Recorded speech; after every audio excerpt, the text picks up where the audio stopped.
Ciao da Gabriele di Stati Calmo, il canale che tramite vari domini della statistica aiuta la tua azienda a prendere decisioni più rigorose. Oggi voglio farti vedere un sondaggio che funziona di più rispetto a quello mostrato in un precedente video. Questo sondaggio proviene da un gruppo di studenti universitari dell'Università di Pavia e di Bergamo. Chiede informazioni riguardo abitudini di riposo. L'obiettivo ha a che fare con il marketing, ma più avanti capirete cosa nello specifico. Trovate questa dicitura che in Europa ha un certo peso, se non la mettete in alcuni casi rischiate sanzioni. Prima di andare ai contenuti del sondaggio voglio farti vedere l'impaginazione che va un po' a rispondere all'obiezione del video precedente. Qualcuno preferisce altri servizi al di fuori di Google Form perché dice che secondo loro risulta più professionale. Io qua non vedo nulla di non professionale.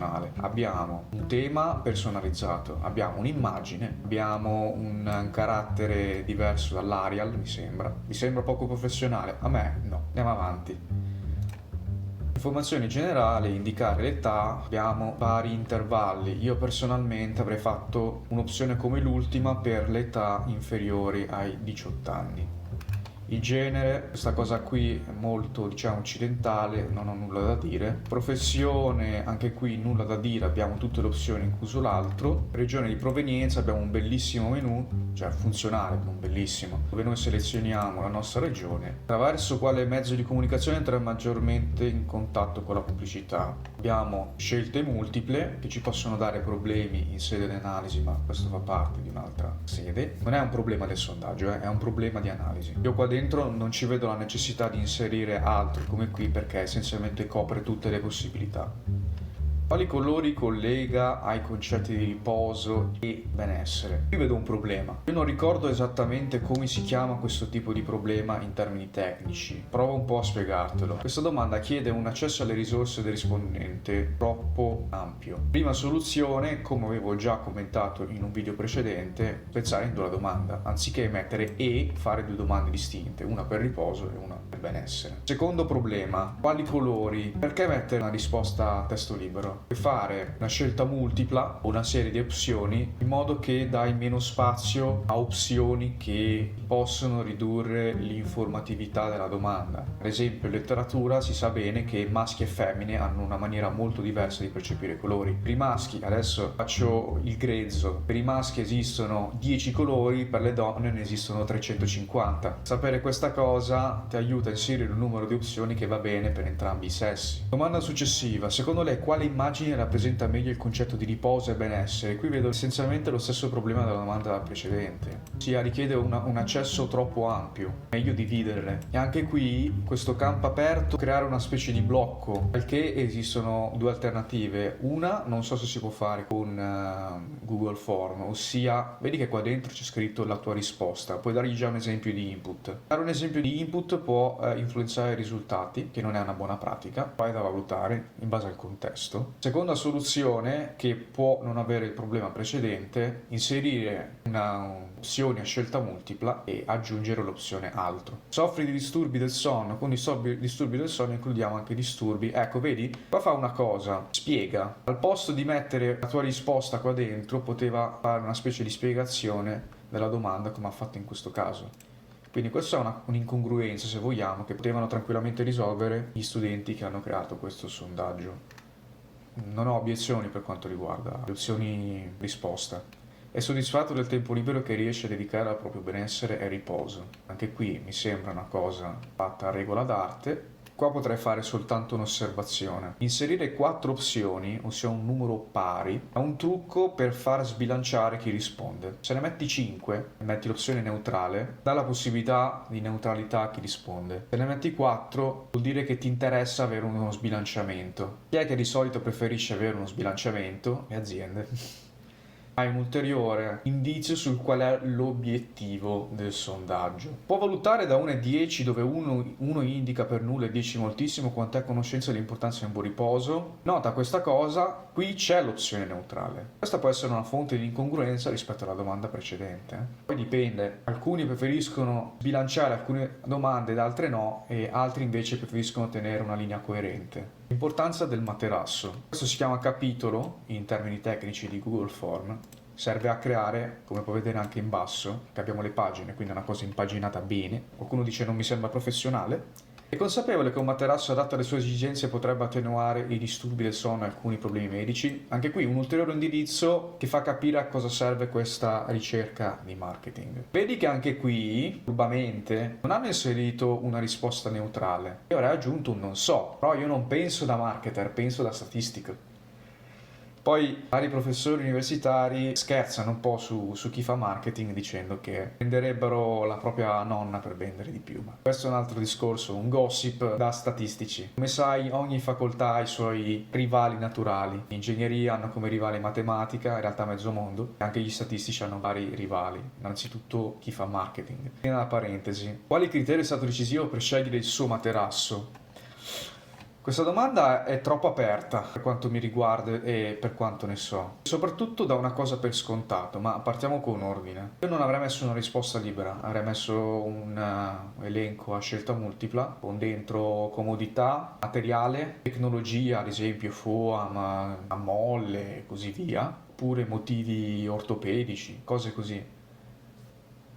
Poi dà per scontato che se una persona selezionava ad esempio come età 18-24, dà come scontato che la persona ha acquistato il suo materasso. Magari vive in affitto, magari vive con i genitori, magari è ospitato. Innanzitutto questa domanda non la metterei come obbligatoria. Valuterei di metterla condizionale. Si ritiene soddisfatto delle prestazioni del suo attuale materasso? Qui avrei aggiunto un non so, perché se uno mangia la pasta in un certo modo per tutta la vita, non gli viene neanche in mente che c'è di meglio o di peggio.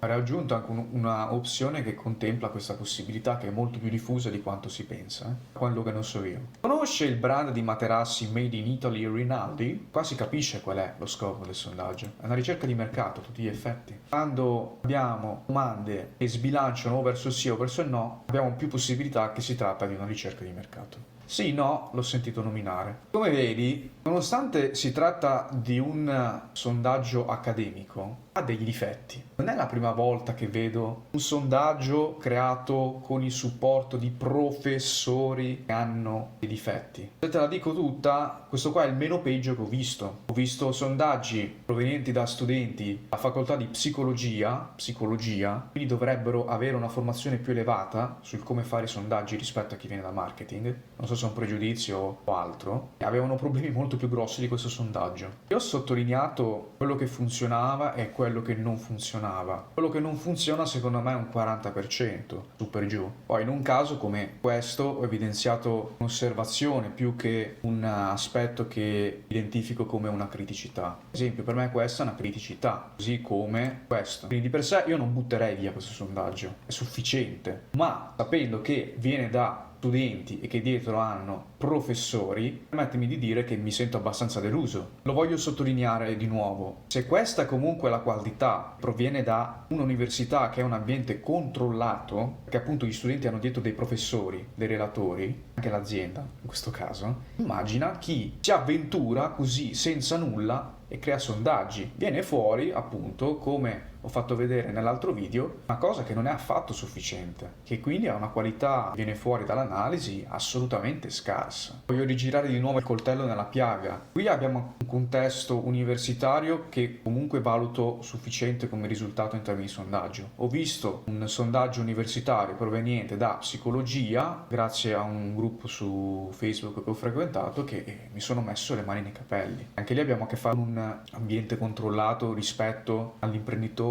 che decide di avventurarsi nella creazione nel sondaggio. Come vedi, di punti critici ne possono saltare fuori tanti in un sondaggio, per quello che serve affidarsi a chi ha esperienza e non al cugino. E per assurdo, lezione di questo video, non basta nemmeno affidarsi a professori universitari. A meno che non hanno la formazione in statistica sociale, diventa rischioso affidarsi a professori universitari per fare sondaggi. Perché, non so se lo sai, alcuni professori hanno come seconda professione le consulenze, si fanno pagare profumatamente e in alcuni casi vanno contro la legge Gelmini, ma non ricordo i dettagli, ma questo è un discorso che non ha a che fare con il canale. Ma capisci che se tu ti affidi a un professore di marketing per fare un sondaggio o di psicologia, rischi questo. Purtroppo è difficile anche orientarsi nello scegliere chi ti può aiutare. Quindi uno cosa fa di solito, e non voglio giustificare, va per il peggiore dei mali, il cugino, il nipote, e sai già che comunque fa una cosa nei limiti delle sue capacità, ma non può essere peggio di quello che vai a pagare, ossia praticamente zero. In alcuni casi vai a pagare professori che ti sembrano adatti e poi ti fanno risultati sufficienti, che non sono distantissimi da quello che ti può fare il cugino.